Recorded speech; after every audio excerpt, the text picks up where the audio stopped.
할렐루야! 월요일 보이는 큐티에 오신 여러분 환영하고 축복합니다. 저는 김주현 전도사이고요. 저는 뉴스텝 그룹장 전우신입니다.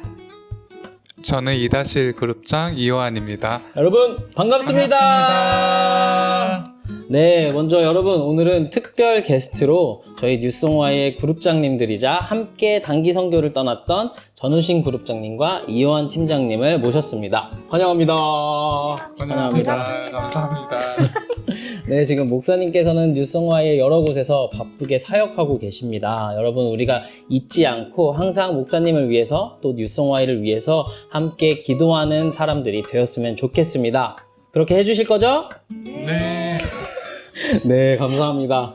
벌써 올해에 2025년에 20날이 지났습니다. 우리 우신 그룹장님께서는 그간 어떻게 지내셨나요? 20날이 지났는데 저희 이제 일주일은 단기 선교를 다녀왔고요. 그 앞에도 이제 단기 선교를 준비하느라 사실 해가 넘어간 것도 모르게 정신없이 이렇게 시간이 흐른 것 같습니다. 네, 우리 요한 팀장님은 어떻게 지내셨나요? 저는 작년 말부터 쭉 단기 선교 팀장으로 쭉 준비했는데 참 특별히 저번 주에는 그 사역지에 가서 시간이 정말 금방 간 것 같아요. 받은 은혜가 많은지 그만큼 시간이 정말 빨리 간 것 같습니다. 네. 그러면 단기 선교를 통해서 받은 은혜가 있다면 좀 짧게 나눠주실 수 있나요? 저는 두 번째 날에 사역 두 번째 날에 이제 망현 중고등학교에 방문했는데요. 그 망현족 친구들이 공부하는 학교인데 거기서 이제 저희가 특선을 준비했는데 거기 친구들도 저희를 위해서 특선을 준비했더라고요. 그 찬양을 불러줬는데 그 가사가 그 어둠을 밝히는 빛, 온 세상을 비추는 빛, 그리고 산 위의 마을이 숨기지 못하네 이런 가사들이 나오는데 참 거기서 이제 사역을 할 때 그 주변 풍경과 그 아이들과 그 상황이 참 가사랑 매칭이 되면서 저한테 정말 큰 감동으로 은혜로 다가왔던 것 같아요. 아멘. 우신 그룹장님께서는 네. 저도 이제 여기 이 학교에서 아이들이 준비해준 특순에 많은 감동을 받았지만 저희는 사역 첫째 날에 처음 방문한 교회가 있었어요. 근데 그 교회에서 이제 저희가 사역하기 전에 준비 예배, 뭐 찬양을 짧게 하는데 이제 거기 인도하시는 분이 진짜 이게 우쿨렐레 작은 거를 가지고 나와서 그 악기 하나만을 가지고 찬양을 시작했는데 진짜 거기 있는 모든 아이들과 사람들의 표정이 너무 행복하고 너무 기쁜 거예요. 맞아요. 그래서 저렇게 정말 열악한 상황 속에서도 기쁘게 하나님을 찬양할 수 있다는 것에도 감동을 받았고 뭐 너무 더웠는데 뭐 교회가 선풍기 뭐 이런 거 아무것도 없잖아요. 그리고 맨발로 그냥 왔다 갔다 하는 교회들도 있었고 그래서 그런 상황과 환경에 얽매이지 않고 하나님을 찬양할 수 있다는 것. 그래서 우리는 너무 좋은 환경에서 예배를 드리고 있는데 우리의 마음은 어떠한가 뭐 이런 것들에 대해서 많이 생각해 볼 수 있었던 그런 시간이었던 것 같습니다. 네, 와, 좋네요. 네. 저도 지금까지 올해를 돌아보면 참 감사한 일들이 많았던 것 같아요. 아직 20날밖에 지나지 않았지만, 네. 단기 선교를 다녀온 것도 참 감사하지만, 저는 그것보다 뉴송와이가 하나 되어서 서로 후원하고 기도하고 합력한 게 참 뭉클하고 감사하다는 생각을 했습니다. 떠나는 자와 보내는 선교사가 하나 되어서 다녀온 뉴송와이의 첫 필리핀 단기 선교였죠. 그래서 그 가운데 서로 기도하면서 공동체를 품고 나아갔던 모습이 저한테는 큰 도전이 됐어요. 부디 앞으로도 우리 뉴송와이 공동체가 이번 단기 선교의 표어처럼 함께 걸어가는 길, 그 길에 서주고 또 함께 걸어가는 길이 되어주는 그런 공동체가 되기를 바랍니다. 네, 오늘 말씀은 누가복음 3장 1절에서 9절의 말씀이고요. 저희가 함께 볼 말씀은 8절 말씀입니다. 요한 팀장님께서 읽어주실 수 있을까요? 네. 그러므로 회개에 합당한 열매를 맺고 속으로 아브라함이 우리 조상이라 말하지 말라. 내가 너희에게 이르노니 하나님이 능히 돌들로 아브라함의 자손이 되게 하시리라. 아멘. 아멘. 네, 지금까지 누가복음의 큐티가 계속되고 있습니다. 먼저 1장에 세례 요한의 출생이 나왔죠. 그리고 지난주 함께 본 2장 말씀에는 예수님이 태어나시는 모습이 나왔습니다. 그리고 오늘 함께 본 본문 말씀은 세례 요한의 사역으로 시작이 됩니다. 오늘 본문을 묵상하시면서 우리 우신 그룹장님께서는 어떤 생각을 하셨나요? 저는 두 구절 말씀을 이제 마음에 와닿았는데요. 이제 죄송해요, 떨려가지고. 괜찮습니다.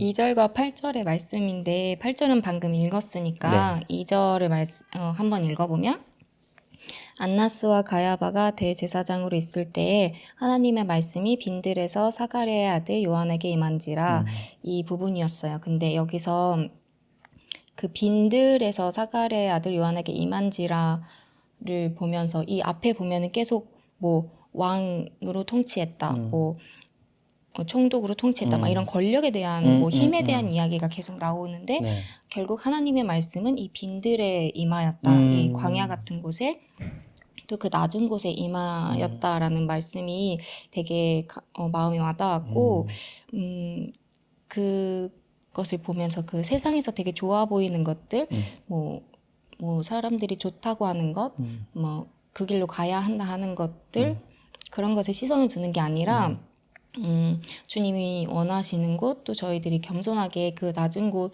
또 예수님이 걸어가신 그 길을 바라보면서 어떤 환경 속에서도 주님의 음성을 잘 들으면서 나아가야 하는 것이 중요하지 않나, 그런 삶을 살아야 하지 않나 네. 라는 생각을 했습니다. 아, 좋습니다. 낮은 곳으로 오신 주님을 따라서 네, 낮은 곳에 말씀이 임하는 것처럼 네, 저희도 한번 불러주세요. 네, 이만 팀장님께서는 어떤 나눔을 하시겠나요? 저는 오늘 본문 말씀이랑 네. 그리고 3절 말씀 좀 묵상해 봤는데요. 3절부터 일단 말씀 읽어보면은 네. 요한이 요단강 부근 각처에 와서 죄 사함을 받게 하는 회개의 세례를 전파하니, 그리고 8절 한번 다시 읽어보면 그러므로 회개에 합당한 열매를 맺고 속으로 아브라함이 우리 조상이라 말하지 말라. 내가 너희에게 이르노니 하나님이 능히 돌들로도 아브라함의 자손이 되게 하시리라. 아멘. 이렇게 세례 요한이 회개를 전파하고 그리고 그 이후에 회개에 합당한 열매를 맺으라고 말을 하고 있더라고요. 그래서 제가 이 본문을 묵상하면서 회개가 끝이 아니라 그거에 이제 합당한 열매를 맺어야 하는 거 아닐까. 제 삶을 돌아봤을 때 그냥 그저 교회에 가고 그저 예배만 지키는 게 다일까? 그런 생각을 좀 하게 됐어요. 그러면서 이제 회개를 했으면은 그 내 삶에 있어서도 그 합당한 열매를 맺어야 한다는 걸 좀 반성을 하게 됐고, 그런 생각이 들면서 내가 그 무리가 아닌지, 그 독사의 무리가 아닌지, 독사의 자식이 아닌지 좀 묵상을 해보게 되더라고요. 그래서 그 말씀을 듣는 거에서 멈추는 것이 아니라 그 말씀을 삶에서 항상 몸부림치면서 적용하도록 하루하루 그 선택을 잘 해야 된다는 거를 좀 다시 한번 다짐했고, 필리핀 단기 선교를 갔다 오고 나서 좀 더 그 받은 은혜를 가지고 제 삶의 감사함을 가지고 좀 그 합당한 열매를 좀 더 맺을 수 있도록 노력해보고 기도하고 나아가 보려고 합니다. 네. 아유, 참 은혜가 되는 두 분의 나눔 너무 감사합니다.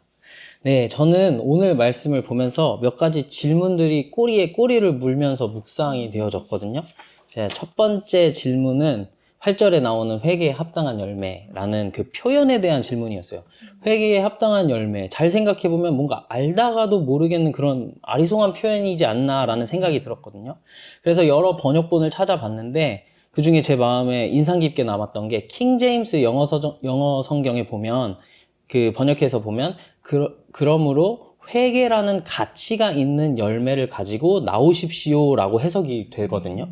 그래서 회개라는 가치가 있는 열매, 어쩌면 우리의 열매, 우리가 맺는 그 열매들의 값이 회개라는 가치가 있어야겠구나라는 생각이 들었어요. 그래서 누가 와서 우리에게 맺힌 열매들을 보고 와, 이 열매 얼마예요? 하고 묻는다면 회개입니다 라고 얘기할 수 있는 네, 그런 우리 모두가 되었으면 좋겠습니다 라고 생각을 했고, 바로 다음에 연이어서 꼬리를 물었던 질문이 회개에 합당한 열매를 맺으려면 어떻게 해야 하는 걸까라는 질문을 던지게 되었어요. 만약 회개를 하는 것으로 열매를 맺는 거라면 우리 그냥 아무것도 안 하고 그냥 회개하면 되는 거잖아요.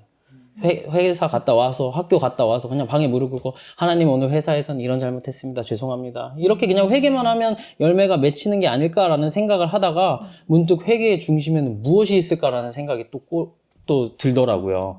그래서 무엇이 있어야 할까 생각을 해봤는데 답은 사랑이지 않을까라는 생각을 했습니다. 참 신기하게도 7절 말씀에 보면 요한이 세례를 받으러 나오는 무리에게 독사의 자식들아 라고 표현을 하죠. 근데 8절에 회개에 합당한 열매를 맺으라는 말을 해요. 그 문맥 사이에서 저는 독사의 자식들도 세례를 받으러 나왔다는 것이 그런 사람까지도 능히 포용하고 용서하실 수 있는 하나님의 사랑이 있다는 것을 설명하는 게 아닐까라는 생각이 들었고, 또 하나님이 그런 사람에게 회개에 합당한 열매를 맺으라고 말하는 세례 요한의 외침을 통해서 하나님의 나라, 곧 사랑의 나라로 그들 모두를 초대하시는 건 아닐까 하는 생각이 들었습니다. 그래서 요한 1서 4장 19절 말씀에 보면 우리가 사랑함은 그가 먼저 우리를 사랑하셨음이라. 아멘. 이런 말씀이 있거든요. 하나님의 사랑의 열매로 우리도 사랑의 열매를 맺을 수 있게 되었습니다. 맞잖아요. 그래서 독사의 자식과 같은 우리를 보면서 먼저 품어주시고 사랑해주신 하나님 앞에 회개함으로 다시 바로 서길 원한다라는 생각을 했습니다. 여러분, 회개를 너무 가볍게 생각하지 않았으면 좋겠습니다. 근데 그보다 회개를 너무 어렵게 생각하지 않았으면 좋겠습니다. 회개는 잠시 한눈 팔았던 내 눈을 나의 사랑하는 분, 나만 바라보시는 하나님께로 다시 돌리는 것입니다. 그런 인격적인 만남과 사랑에 동화되고 녹아내려 나만 보던 내 모습을 회개함으로 가지고 가서 사랑함으로 합당한 열매를 온전히 맺는 것입니다.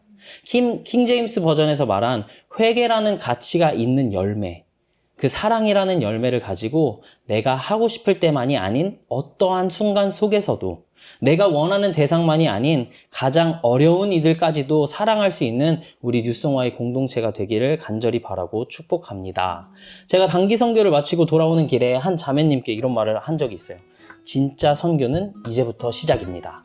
이게 그저 단기 선교 팀에게만이 아니라 보내는 선교사로 사랑을 담아 함께 해준 우리 뉴송와이에게도 동일한 외침이 되기를 소망합니다.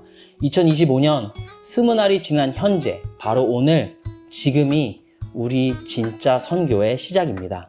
그 시작을 회개를 통해 사랑을 회복함으로 시작하길 격려합니다.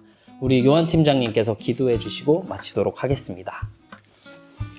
기도하겠습니다. 하나님 아버지 감사합니다. 저희가 주님 그 회개에 합당한 열매를 주님이 주신 사랑으로 저희가 잘 가지고 갈 수 있는 인생 될 수 있도록 도와주시옵소서. 아멘. 먼저 예수님께서 저희를 위해 십자가에 죽으신 그 이유가 저희를 진짜 사랑하여서 죽으셨듯이 그 받은 사랑을 저희가 간직하고 세상 가운데서 나아갈 때 이웃사랑을 실천할 수 있는 저희 뉴송와의 지체들 됐으면 좋겠습니다. 아멘. 한 주간도 그 세상 가운데서 어렵고 힘들고 세상의 유혹들이 많겠지만 각자 삶 속에서 주님의 사랑을 잘 간직하고 그 회개에 합당한 열매를 맺는, 그리고 한 주 한 주 하루하루 그 말씀을 묵상하면서 나아갈 수 있는 저희 뉴송와의 지체들 되도록 도와주세요. 아멘. 예수님 이름으로 기도드렸습니다. 아멘. 네, 여러분, 힘들고 지칠 수 있고 또 몸과 마음이 나태해질 수 있는 월요일입니다. 하지만 우리 말씀을 붙잡고 함께 사랑의 길을 같이 걸어가는 우리 모두가 되었으면 좋겠습니다. 여러분 힘내십시오. 화이팅! 안녕!